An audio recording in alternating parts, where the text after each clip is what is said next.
Samtang mga abogado miduso og declaratory relief ngadto sa korte batok sa guidelines gagapatuman sa National IATF sa pag-abot sa mga ROF ug OFW dinhi sa Sugbo.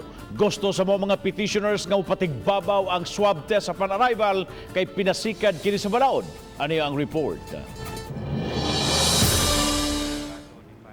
Pasado alas 10 ganina giduso ngadto sa korte ang baga nga pahinas sa mga dokumentong nagtangag sa mga argumento sa mga abogado nga silang Paul Clarence Uaminal ug Valentino Bacalso Jr. Kini ang declaratory relief nga ilang gipangayo sa korte pagsuta kung asa ang mosunod nga palisiya sa pag-abot sa OFW ug ROF sa Sugbo.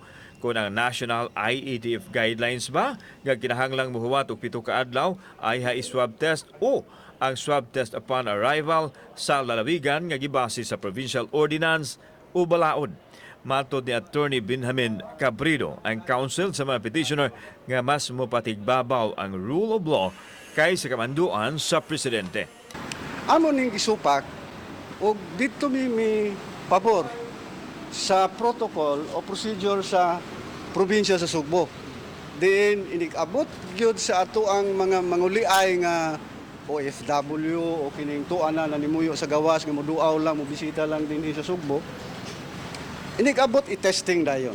Gipangayo sa mga petitioner nga mo-issue og temporary restraining order ang korte sulod sa 72 oras sa National IATF guidelines. Gusto sa mga abogado nga mapahunong gyud ang implementasyon pinaagi sa writ of preliminary injunction sa IATF guidelines kay dili kini epektibo sa Cebu. Sanglit ana na may kasamtangang protocol ang lalawigan nga naumol pinaagi sa balaod.